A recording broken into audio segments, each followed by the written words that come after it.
আলি আই লৃগাং হ'ল অসমৰ দ্বিতীয় বৃহৎ জনগোষ্ঠী মিচিংসকলৰ মূল কৃষিভিত্তিক জাতীয় উৎসৱ। মিচিংসকলে ফাগুন মাহৰ প্ৰথমটো বুধবাৰে মাংগলিক ৰীতি নীতিৰে উদযাপন কৰে তেওঁলোকৰ প্ৰাণৰ উৎসৱ আলি আই লৃগাং। মিচিংসকলৰ আলি আই লৃগাং তিনিটা পদৰ সমষ্টি মাত্ৰ, আলি, আই আৰু লৃগাং।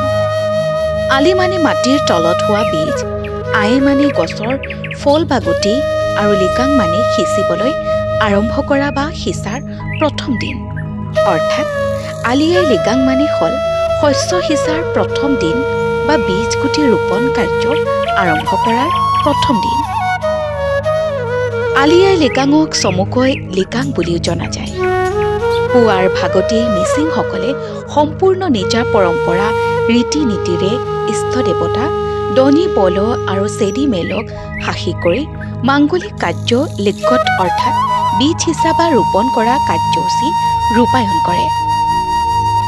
আলি আই লৃগাঙৰ দিনা ডেকা গাভৰু বুঢ়া বুঢ়ী সকলোৱে গুমৰাগ চৌমান অৰ্থাৎ গুমৰাগ নৃত্যত আগভাগ লৈ নিজৰ স্বকীয় জাতীয় সংস্কৃতি ঐতিহ্যক নৃত্যৰে প্ৰদৰ্শিত কৰে।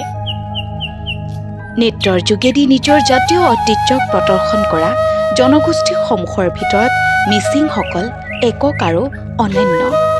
তেওঁলোক সাংস্কৃতিকভাৱে অতি চহকী জনজাতি।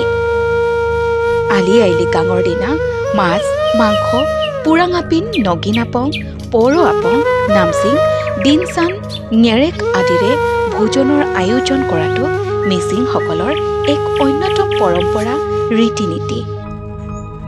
আলি আই লৃগাং মিচিংসকলৰ বাবে কেৱল কৃষিভিত্তিক জাতীয় উৎসৱেই নহয়, ই মিচিং জনজীৱনৰ আয়ুস ৰেখা।